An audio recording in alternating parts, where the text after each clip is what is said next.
Kajal Kaushik and welcome you all back on my channel cool and easy. मैं आप सभी का एक बार फिर से स्वागत करती हूँ अपने चैनल कूल एंड इजी में। ले आई हूँ आप लोगों के लिए राइटिंग का बहुत ही इंटरेस्टिंग टॉपिक और मुझे लगता है बहुत आसानी से आप लोगों को समझ आ जाएगा, बट बहुत ही ज्यादा इंपॉर्टेंट है ये आपके एग्जाम पॉइंट ऑफ व्यू से और आपको बिल्कुल भी मिस नहीं करना चाहिए because it is based on obesity and what ever that constitutes obesity is always a very important question from your exam point of view. whenever you are going to take your IELTS examination, you have to prepare a topic based on obesity and health. So that is why I have prepared the entire task ready on the board behind me, and I am going to explain all the points that one can cover to explain this topic for scoring maximum in your examination. आप लोगों को इस video का एक भी minute miss नहीं करना चाहिए क्योंकि मैं हर एक पॉइंट को समझाते हुए उसको अच्छे से एक्सप्लेन भी करूंगी और उसमें आपको बताऊंगी अगर if you want to write any example how you all can integrate that example into your point और विद योर पॉइंट। तो चलिए मैं ज्यादा टाइम नहीं वेस्ट करती हूँ, let's add some value to your learning process and let's begin with the topic. So as you all can see, as I have already stated that I have made the entire board ready for you all so that you guys can practice well. तो चलिए मैं थोड़ा सा camera जो है अपने पास में कर लेती हूँ ताकि आप लोगों को पता चल जाए कि what is the task for today. So here we have the task and you guys can see it is visible to you all. The question for us today is that the problem of obesity is becoming a serious issue all over the world. जो मोटापे का problem है वो पूरी दुनिया में बहुत ज्यादा बड़ा मुसीबत बनता जा रहा है। Some people argue that the price of fattening food should be increased to reduce the growth of this problem. कुछ लोगों का ये कहना है मोटापे को बढ़ाने वाले जो फूड्स होते हैं उनका अगर हम लोग प्राइस बढ़ा दें तो लोगों के मोटापे को कम किया जा सकता है। क्वेश्चन दिया गया है हमें, डू यू अग्री और डिसअग्री, क्या आप इस बात से अग्री करते हैं या फिर डिसअग्री करते हैं। तो आप लोग जैसे देख सकते हैं मैंने इस सवाल को एग्री के पॉइंट ऑफ व्यू से ही शुरू किया है क्योंकि जब भी आपको एग्री और डिसएग्री डायरेक्ट पूछा होता है या तो आप एग्री करते हो या फिर आप डिसएग्री करते हो। तो मैंने एग्री से शुरू किया। Masses think twice before buy, जब प्राइसेस बढ़ा दिए जाएंगे फूड्स के, जंक फूड या जो भी फैटनिंग फूड हमारे मार्केट में अवेलेबल है, तो ऑब्वियसली लोग एक बार तो सोचेंगे कि that whether we should spend every day on them और नॉट। बट इससे कंजम्पशन में कोई ज्यादा फर्क नहीं पड़ेगा, लेकिन हाँ फर्क जरूर पड़ेगा।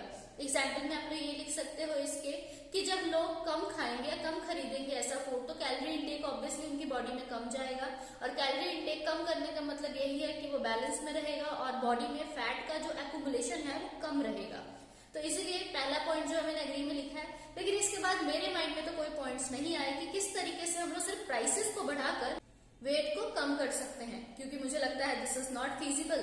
तो मैंने डिसएग्री की तरफ मूव किया कि मैं आप लोग को डिसएग्री के पॉइंट्स जो है बता सकूं कि किस तरीके से आप लोग डिसएग्री को फॉलो करके इस टास्क को बहुत ही beautifully within a very beautiful length, exact length complete कर सकते हैं और आपको किसी भी पॉइंट की कमी नहीं आएगी। तो पहला हमारा पॉइंट है, one must look after the breeding grounds of fatness as what ingredient is causing it.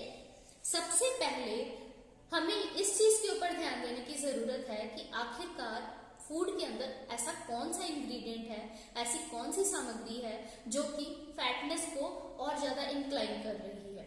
Instead of increasing the prices of the food we should look on the causes that are causing the fatness, क्योंकि हर एक चीज एक food material में fatness का reason नहीं हो सकता है।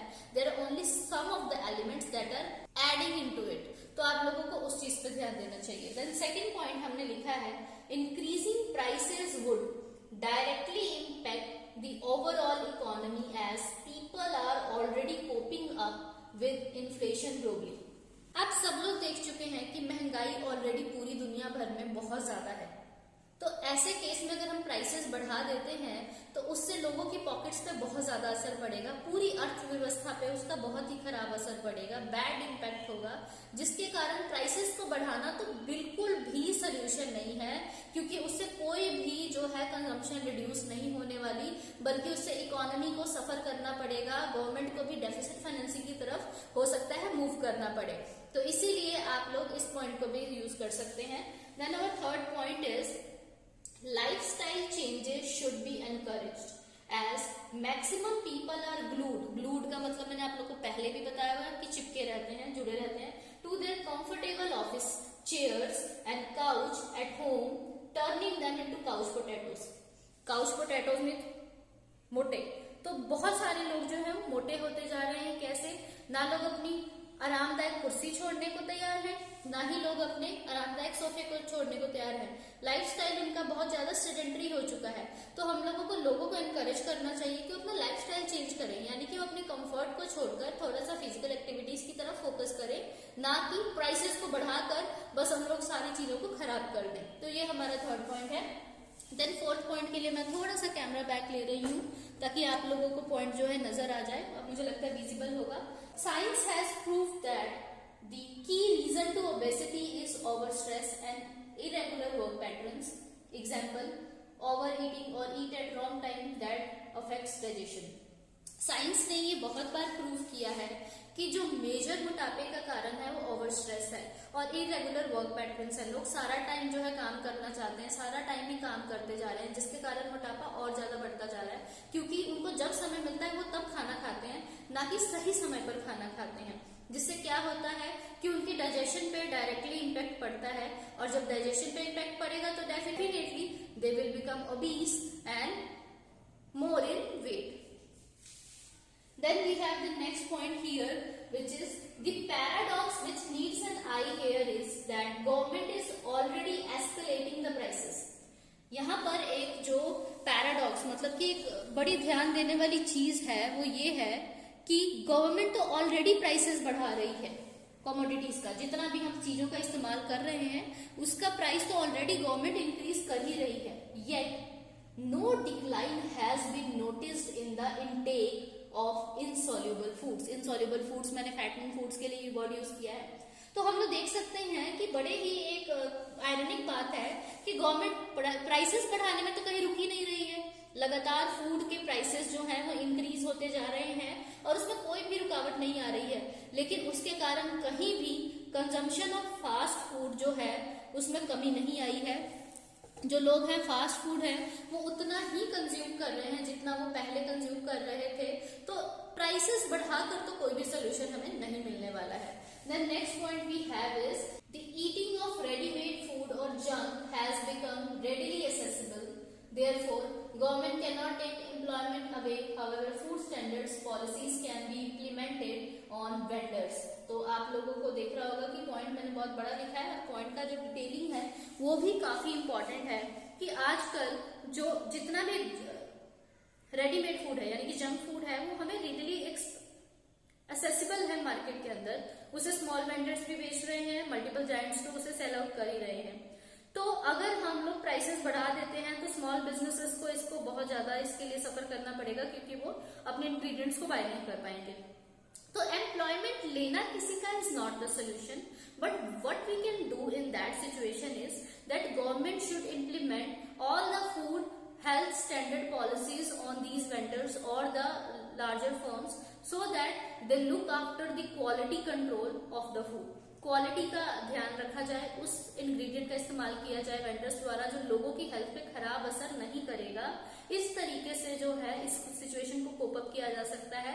अगेन प्राइसेस बढ़ाने से ये सोल्यूशन नहीं हो पाएगा।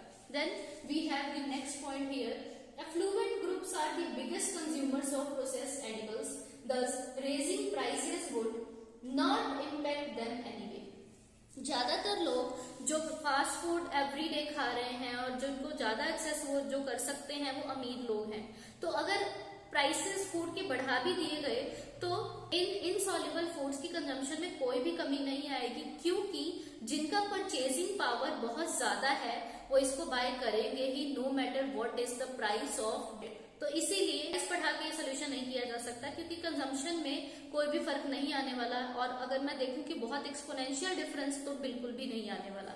Then second last point we have is instead of disturbing the pricing models more park should be maintain. जो भी हमारी इकोनॉमी के अंदर प्राइसेस चल रहे हैं गुड्स एंड सर्विसेज के, उनको छेड़ने से अच्छा है कि गवर्नमेंट नए पार्क्स बनाए। जब लोगों के सामने चीज होगी तो लोग उसका इस्तेमाल करेंगे। whatever that is available is used by people. Just like the fast food is becoming so accessible, government has the duty, has the responsibility to make the parks available in front of the people so that they think about it and they should go and take walk and change their life and their health too and become physically fit instead of becoming obese day by day. तो parks ज्यादा बना के हम लोगों को benefit है, क्योंकि कहा जाता है जो भी चीज आपके सामने है वही चीज जो है, जो दिखता है वो बिकता है, एज वी से। तो अगर पार्क सामने होंगे तो लोग उसका इस्तेमाल जरूर करेंगे। And the last point in the row we have is cycle lane should be constructed alongside roadways. हमारे मोस्ट ऑफ द कंट्रीज में there is a problem, specially in India which is developing right now, that we do not have correct infrastructure of roadways. We do not have separate cycling lanes on all the roads, and that is somehow it is leading to make people more obese, because even when somebody has to go on a shorter distance, they take their two-wheelers along with them, or sometimes they also take four-wheelers, which is causing more obesity and which is at least adding up to it. तो उसको हमें decrease करने के लिए सबसे ज्यादा important step जो government इस टाइम पे इनिशिएटिव ले सकती है, उनको हर एक रोड के ऊपर जो है साइडवेज बनानी चाहिए, जहाँ पे साइकिलिंग लेन्स को डेवलप किया जा सके, इरेक्ट किया जा सके, ताकि लोग साइकिलिंग को जो साइकिलिंग करें और अपनी बॉडी को फिजिकली एक्टिव कर पाए। आप लोगों ने भी अपने घर में सुना होगा कि रात के टाइम बच्चों को बाहर साइकिलिंग के लिए नहीं जाने दिया जाता, क्योंकि वहां पे हर तरह की व्हीकल्स चल रही होती है, and there are always the chances of road accident. So to avoid them, we need proper infrastructure of roads with cycling path on both of the lanes, on both of the sides. तो government की responsibility बनती है कि वो cycling path बनाए। तो ये हमारा पूरा टास्क हो गया आज। तो ये हमारा पूरा टास्क हो गया आज का। मुझे लगता है आप सब लोगों को ये विजिबल होगा और बहुत अच्छे से आप लोगों ने मेरे साथ साथ में इसे नोट डाउन कर लिया होगा।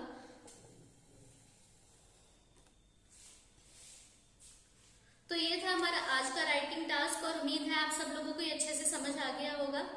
अगर आपके आसपास किसी ने भी एग्जाम देना है, फाइनल आइल्स टेस्ट लेना है नवंबर के मंथ में, उससे आप इस टास्क को जरूर शेयर कीजिए, because helping is always a virtue and we should always come forward to help others, as I always say. So if you haven't subscribed my channel, do subscribe it. Also press the bell icon to get the latest updates and notifications from my channel. Next time I'll meet with you all again to make your IELTS and English journey as easy as possible. Till then I'm taking leave from you all. Bye bye.